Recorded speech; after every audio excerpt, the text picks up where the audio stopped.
जय मां लक्ष्मी काशी खंड त्रिशक्ति।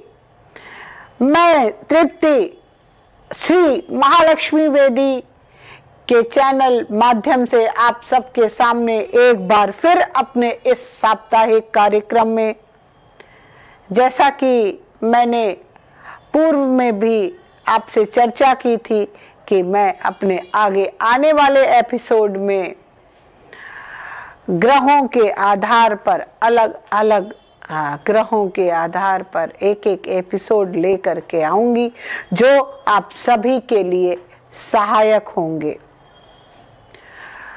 आज इस एपिसोड में उसी क्रम में सबसे पहले शनिदेव महाराज के विषय पर बातें करते हुए मैं अपनी बातों की शुरुआत करती हूँ। हम सभी मनुष्य जीवन 9 ग्रहों के आधार पर संचालित होते हुए जीते हैं। शनिदेव महाराज, जिनका नाम भी सुन करके लोग भयभीत होते हैं और एक भय उत्पन्न रहता है। अक्सर जब आप बातें सुनते हैं, लोगों के काम बिगड़ते हैं तो बोलते हैं कि शनि की 7.5 चल रही है या शनि देव के 2.5 वर्ष का जो समय है उनके जीवन में आया है, या उनका अंतर चल रहा है, दशा चल रही है या प्रत्यंतर चल रहा है। ये सारी चीजें लोग कहते हैं अपने जन्म कुंडली के आधार पर, जैसा उनके विद्वजन उनको इंगित कराते होंगे। शनिदेव महाराज जो हमारे कर्मों के फल परिणाम दाता हैं, वो अपनी दशा में मनुष्य के जीवन में जब उनसे सामना होता है तो वो हमें हमारे पूर्व में किए गए कर्मों के आधार पर परिणाम देते हैं। जैसे आपके घर में अगर कोई छोटा बच्चा है या कोई भी है जिसके ऊपर आपने निगाह रखी हो और ये तय किया हो कि समय आने पर मैं इससे पूछूंगा कि तुमने ऐसा क्यों किया, और आप उसके पास जाते हैं और कहते हैं कि ये देखो तुमने क्या क्या किया है और तुमको इसका परिणाम मिलना तय है, चाहे वो अच्छे हो या खराब हो। वो बच्चा आपसे माफ़ी मांगता है और कहता है कि मैं आगे ऐसा नहीं करूँगा।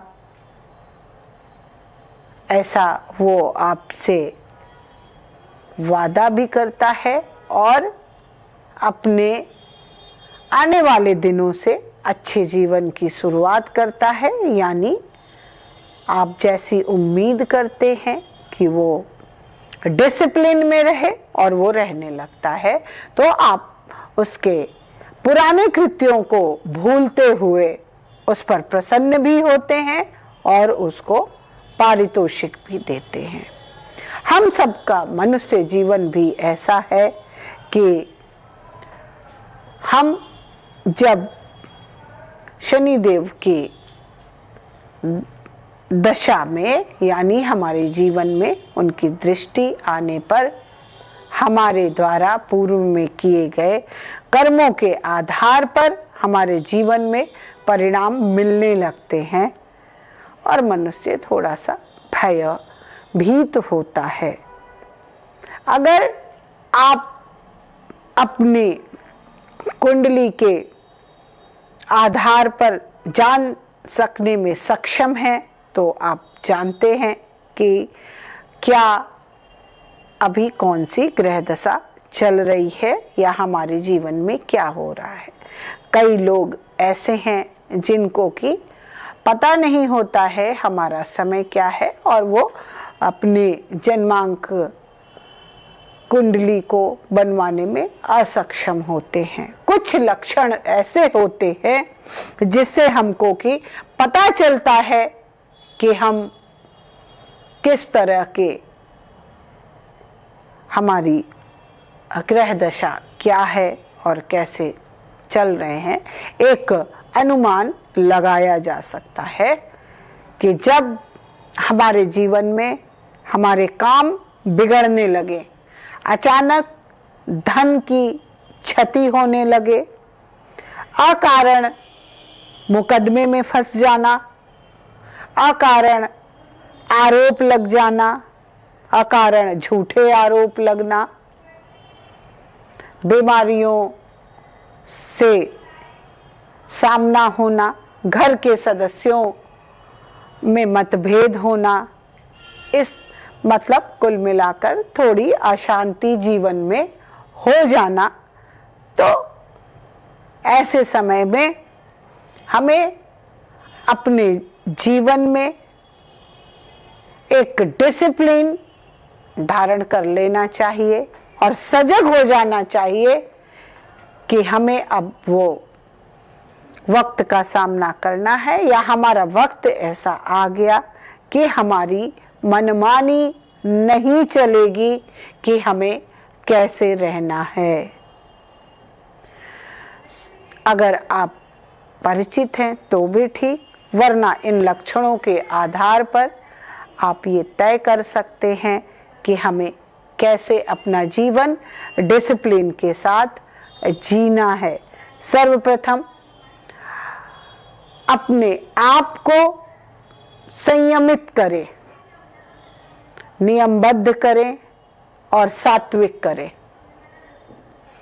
जब हम अपने जीवन में सात्विकता लाते हैं, ईष्ट शरण में जाते हैं, तो बहुत सारे उसके लाभ भी मिलते हैं, क्योंकि जिस मनुष्य का मन और चित्त शांत रहेगा तो उसके विवेक बुद्धि का भी इस्तेमाल वो भली भांति कर सकता है। कई लोग विद्वजनों के आधार पर या शास्त्रीगण जो आपकी कुंडली विवेचना करते हैं उसके आधार पर उपचार बताते हैं और आप उस उपचार को करते हैं। बहुत लोगों के पास धन की ऐसी व्यवस्था उपलब्ध नहीं होती है कि वो पारिश्रमिक भी देने में सक्षम हों। ऐसी स्थिति में सर्वप्रथम अपने आप को संयमित करें, नियमित करें, डिसिप्लिन में रहें। ये सबसे आवश्यक है कि आपको ऐसा जीवन जीना है। दूसरा, अपने खान पान पे नियंत्रण रखें। मांस, मदिरा, इन सब से दूर होने की कोशिश करें। व्यसन की चपेट में ना आए। ईश्वर दंड कैसे देंगे? वो सामने खुद खड़े होकर के तो देंगे नहीं, आप ही के द्वारा ऐसे कर्म हो जाते हैं जिससे आप उस दंड के भागी बन जाते हैं। इसलिए हमसे ऐसे कृत्य ना हो, यानी हम लोग अगर नियमित, संयमित, डिसिप्लिन में रहेंगे तो स्वाभाविक है कि हम ऐसे कार्य करने पर बच जाएंगे जिससे हम उन सभी दंडों के भागी ना बने। समय पर उठना, इष्ट आराधना करना, हनुमत शरण में जाना और सेवा शूरसा, ये मुख्य बातें हैं जो आपको शनिदेव की दशा में बहुत राहत प्रदान करेंगे। सेवा शुश्रूषा, आप बुजुर्गों की देखभाल करें।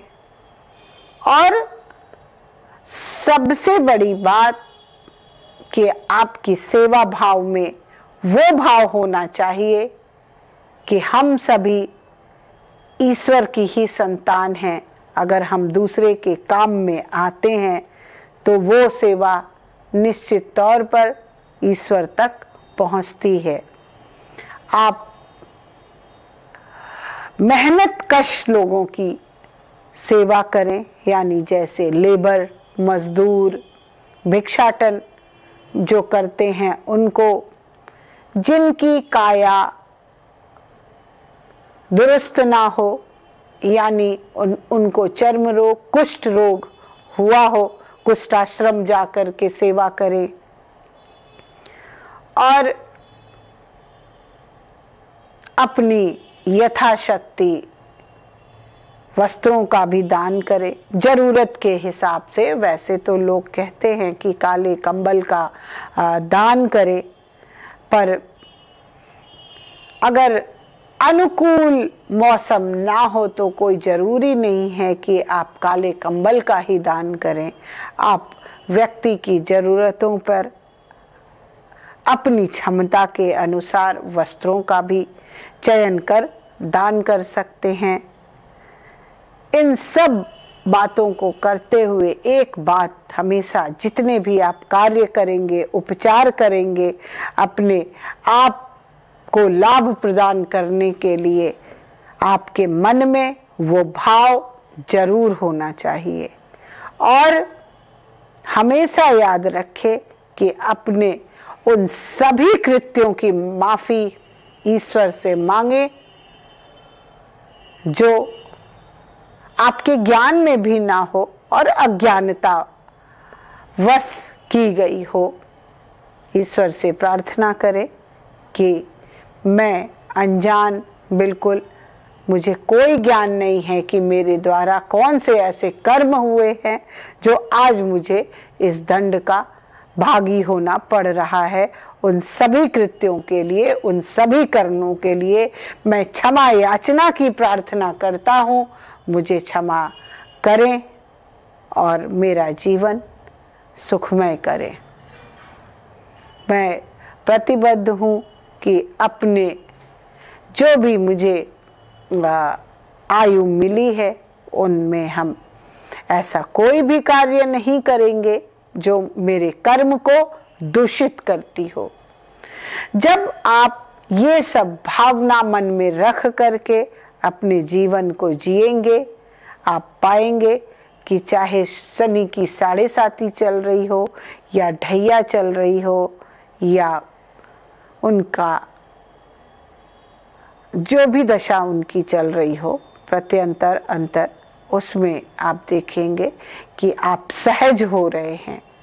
मुख्य बातों का ध्यान रखना आवश्यक है कि झूठ बोलने से बचें, कोई ऐसा गलत कार्य करने से बचें जो कार्य गलत है। ना गलत लोगों का साथ दें, ना गलत कार्य करें। अगर आपको ये पता है कि ये काम गलत है, नियम अनुरूप नहीं है, तो तय कर ले कि ऐसे काम नहीं करने हैं, नहीं तो इसका परिणाम ठीक नहीं होगा हमारे जीवन के लिए। जब हम अपने आप को संयमित कर लेंगे, नियमित कर लेंगे, अनुशासित कर लेंगे, तो निश्चित तौर पर आपके द्वारा ऐसा कोई भी कार्य नहीं होगा जिससे आप किसी पीड़ा में आएंगे। सर्वप्रथम अपने मन की दशा को शांत रखेंगे, अपने विवेक बुद्धि का इस्तेमाल बहुत सोच समझ करके करेंगे, अपनी वाणी पर नियंत्रण रखते हुए उसका भी उपयोग बहुत सोच समझ करके करेंगे, वरना आपके बहुत सारे रिश्ते जो खत्म की ओर जा सकते हैं। कई लोग शनि की दशा में त्यागपत्र दे देते हैं अपनी आजीविका से, क्योंकि उनकी जो निर्णय लेने की क्षमता होती है वो प्रभावित हो जाती है और आगे पीछे ना सोचते हुए वो त्वरित निर्णय लेते हुए अपनी अपनी आजीविका, जो नौकरी करते हैं, ऐसे बहुत सारे किस्से सुने हैं मैंने कि त्यागपत्र सौंप दिया और उसके बाद का जीवन कष्टमय रहा है। तो ऐसा कोई भी निर्णय जब हम मन को शांत रख करके, संयमित रख करके हम अपने कार्यों को अंजाम देंगे तो निश्चित तौर पर हम आगे बढ़ते रहेंगे।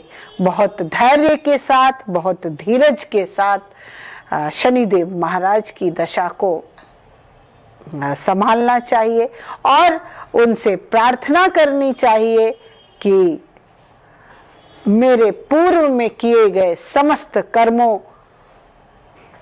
को क्षमा करें और मेरे वर्तमान कर्मों को ऐसा करें कि मैं नियमित, संयमित और अनुशासन में अपना जीवन जीता रहूं। उपचार के तौर पर आप उनके प्रसन्नार्थ दीपदान कर सकते हैं। पीपल वृक्ष में पीपल वृक्ष की सेवा करें। जल अर्पण करना भी, किसी भी वृक्ष में जल अर्पण करना भी सेवा कार्य में ही आता है, आप वो करें। किसी से घृणा ना करें, इस बात को याद रखें, किसी से घृणा ना करें। कोई भी ऐसा व्यक्ति जिसकी वेशभूषा अनुरूप ना हो, आपकी दृष्टि में अगर वो घृणा पात्र है, उससे घृणा ना करें। अपने जीवन में प्रेम का भाव उत्पन्न करें। अपने खर्चों को संयमित ढंग से करें।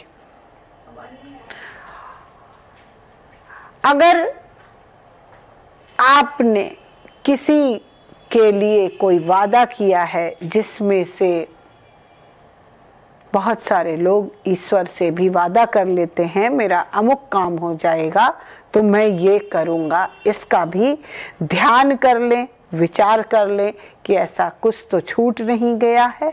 नहीं, उसके भी परिणाम इसी समय मिलते हैं।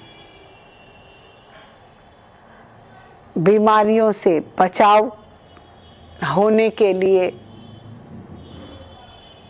प्रार्थना करते रहें कि हमारा धन अपव्यय में ना जाए, सभी की सेहत अच्छी रहे, परिजन की, मैं भी स्वस्थ रहूं। ऐसी सब जो मन के भाव होते हैं वो ईश्वर तक पहुंचते हैं और आपको स्वयं संज्ञान मिलने लगता है कि आपको कैसे रहना है। किसी का दुरुपयोग ना करें, किसी की भावनाओं से ना खेलें। अभी नहीं तो कभी परिणाम मिलना तय होता है, जिसके लिए प्रकृति ने शनिदेव महाराज को सौंप रखा है हमारे कर्मों को देखने के लिए और उसका परिणाम देने के लिए। अगर हम आराधना की बातें करें तो आप जो भी आराधना करते हैं करते रहें। ऐसे समय में श्री राम भक्त वीर बजरंग बली की शरण महासुखदायी होगी। उनके पाठों का चयन कर जो भी आप जिस भी अपने समय की व्यवस्था के अनुरूप उसका पाठ करें, सुंदरकांड करें, हनुमान चालीसा करें, प्रभु श्री राम का वंदन करें। आपके पास आपका कर्म करना है, ऐसा समय निर्धारित होता है, उनके बीच में आप जो भी समय अपने आराधना के लिए निर्धारित कर रखा है उसको अवश्य करें। अपने व्यक्तित्व की सफाई करने के लिए हम जितना अपने आप को आध्यात्म से जोड़ते हैं, यानी ईश्वर के करीब लाने की चेष्टा करते हैं, हमारा कर्म उतना प्रबल होता है और हमारा व्यक्तित्व उतना ही निखरता है। कुल मिलाकर के शनिदेव महाराज की दशा में भय या घबराहट नहीं होना चाहिए, बल्कि हमारा जीवन संयमित, नियमित और अनुशासित होना चाहिए। साथ में सेवा भाव की भावना प्रबल होनी चाहिए।